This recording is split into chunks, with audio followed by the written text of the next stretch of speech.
Ini yang unik. Ketidaksadaran kolektif dalam diri kita ada unsur anima atau unsur animus.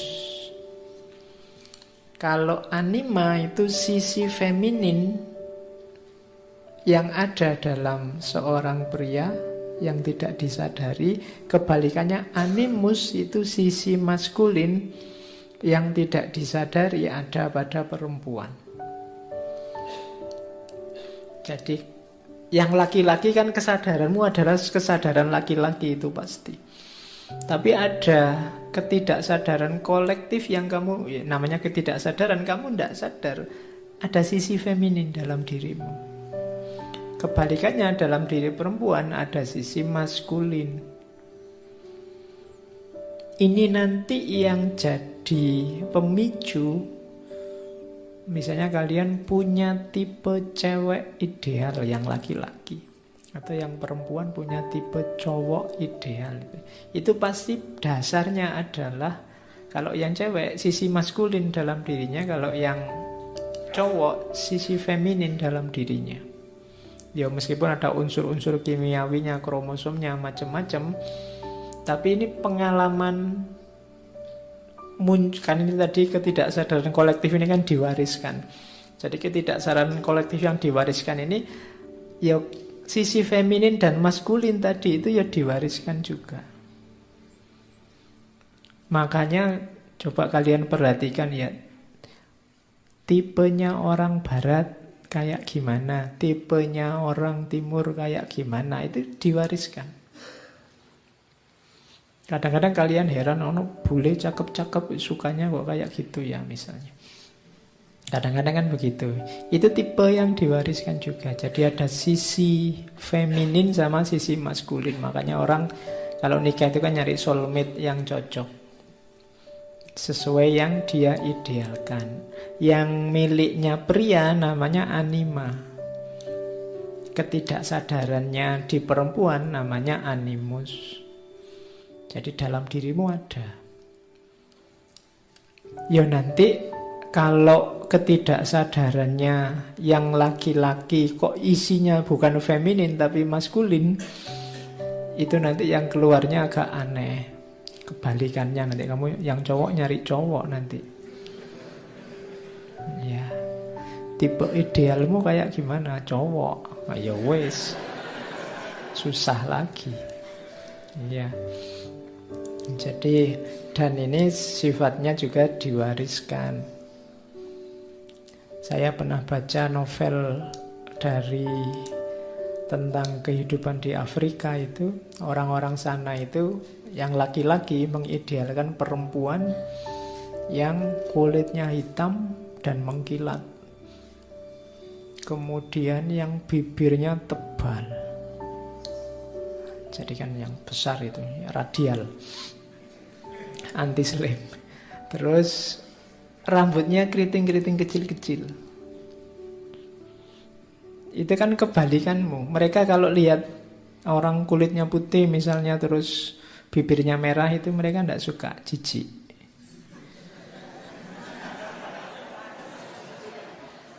Iya, kok kayak gitu ya, jijik. Mungkin bagi orang sana begitu. Mereka sukanya yang hitam, kulitnya berkilat-kilat, rambutnya keriting, bibirnya tebal. Sip itu, kata orang Afrika loh. Itu kan diwariskan. Selera ini kan diwariskan. Mungkin orang Jawa juga punya selera sendiri, orang luar Jawa punya selera sendiri, yang laki-laki punya ideal sendiri, perempuan punya ideal sendiri. Ini kalau ditanya mesti susah keluarnya. Kenapa? Ini ketidaksadaran kolektif. Jadi kamu tidak ngerti bahwa ini seleramu itu. Kadang kamu nyari alasannya kan susah. Apa sih yang kamu sukai dari dia?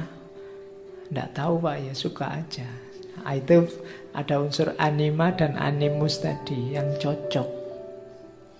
Dan itu ada rekaman-rekamannya. Mungkin dari sisi wajah enggak, tapi nenek moyangmu merekam bahwa perempuan yang baik itu perempuan yang sabar. Maka mungkin parameternya sabar. Atau kayak orang zaman dulu, kayak di India itu perempuan yang baik itu kalau dulu yang subur. Jadi bisa punya anak banyak. Dan itu nanti parameternya kan, makanya zaman dulu itu perempuan cantik itu kan gambarnya bukan yang langsing-langsing, yang perutnya rata, tapi yang perutnya agak besar sedikit. Coba lihat patung-patung kain dedes, patung itu kan perutnya agak besar sedikit. Dan mereka tidak sibuk senam, yoga, tidak macam-macam gitu. Karena cantik itu versi zaman dulu memang begitu. Yang kayak gitu, yang perutnya agak besar sedikit, itu simbol bahwa mereka subur. Bisa punya anak banyak. Dibandingkan yang mungkin kurus-kurus, kerempeng, langsing itu. Yang sekarang diidolakan manusia hari ini, yang langsing-langsing itu. Itu anima sama animus. Ada pewarisan-pewarisan. Jadi ini ketidaksadaran kolektif. Kalau saya tanya kamu di level sadar, Anda Pak, saya tidak begitu, saya rasional loh Pak. Iya. Makanya kamu gak dapat sampai sekarang. Galilah anima dan animusmu untuk nyari pasangan. Oke. Nah, kalau tadi kan yang positif-positif, hati-hati ada ketidaksadaran kolektif, jenisnya namanya shadow, bayangan. Ini yang disebut dark side, sisi gelap. Dalam dirimu ada sisi gelap. Cuma kamu tidak sadar. Jadi sisi gelap seseorang isinya insting-insting primitif negatif. Kejahatan, kemarahan, keserakahan. Kalau pakai bahasa ilmu jiwanya Islam ini nanti ya yang bahaim sama sabuiyah. Jadi unsur jiwa kebinatangan dan kebuasan. Setiap orang pasti punya sisi gelapnya. Cuma dia tidak sadar, kamu merasa dirimu baik terus. Padahal tidak. Ada sisi gelapmu. Kenapa kamu tidak tahu bahwa kamu punya kejelekan ini? Karena biasanya ini disembunyikan. Ini kebalikannya persona tadi. Kalau persona kamu tampilkan, kamu tunjukkan ke orang lain. Kalau shadow ini kamu sembunyikan. Biar orang lain tidak tahu. Dia tidak disadari, direpresi. Pokoknya di akun tidak. Nah, ada namanya defense mechanism. Defense mechanism itu mekanisme kalau orang nuduh kamu jelek, sebelum orang nuduh kamu jelek, kamu nuduh orang lain dulu jelek. Itu namanya defense. Biasanya apa defense mekanismenya? Ini sebenarnya teori dari Freud. Defense mekanismenya shadow itu proyeksi. Proyeksi itu sebelum kamu dituduh serakah, kamu nuduh orang lain dulu serakah. Jadi yang salah orang lain, bukan kamu. Itu namanya kamu proyeksikan sisi jelekmu ke orang lain. Kayak ada orang misalnya memperkosa. Loh jelas dia salah memperkosa, tapi kan dia masih, loh saya memperkosa sih, ya mungkin salah, tapi kan dia pakai rok mini sih salahnya. Dia, sehingga saya tertarik untuk itu. Jadi harus orang lain yang salah, jangan aku. Kenapa? Karena shadow ini disembunyikan, direpresi. Jadi untuk mengatasi itu dia defense. Defense itu memproyeksikan orang lain yang salah. Jadi kalau ada orang kok nyalah-nyalahin yang lain terus, kemungkinan dalam dirinya ada kejelekan yang dia ungkapkan keluar itu. Cuma itulah defense mekanismenya. Sebelum dituduh hoak, nuduh orang lain dulu hoak. Itu defense mechanism. Sebelum dituduh bohong, cari dulu bagian orang lain, sisi kebohongannya mana. Ini kalau individu per individu gampang, tapi kalau massal bisa jadi perang. Misalnya ras ini itu jelek, ras ini itu curang, ras ini itu penjahat semua, ras ini itu rusak semua, bisa perang.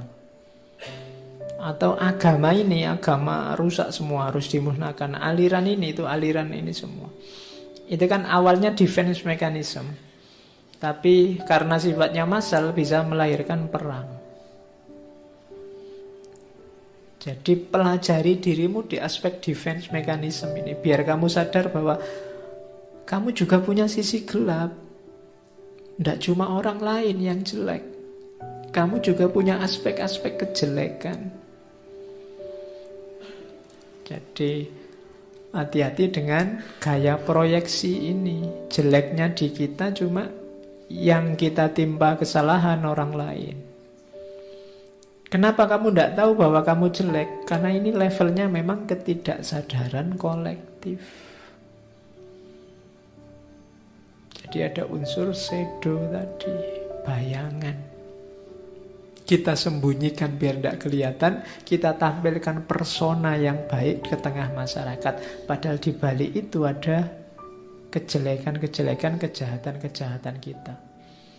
Sebelum itu diungkap, kita proyeksikan kejahatan itu ke orang lain. Oke. Ini kan logikanya kayak daripada kita yang diteliti, mending kita yang neliti. Daripada kita yang dimaki, mending kita yang maki. Kalau tidak dibunuh, kalau nggak membunuh, kita yang dibunuh. Jadi mending kita membunuh saja. Nah, itu defense mechanism. Ini shadow. Jadi ayo masuk ke dalam, lihat dalam dirimu ternyata unsurnya macam-macam. Tidak sesederhana yang kamu bayangkan.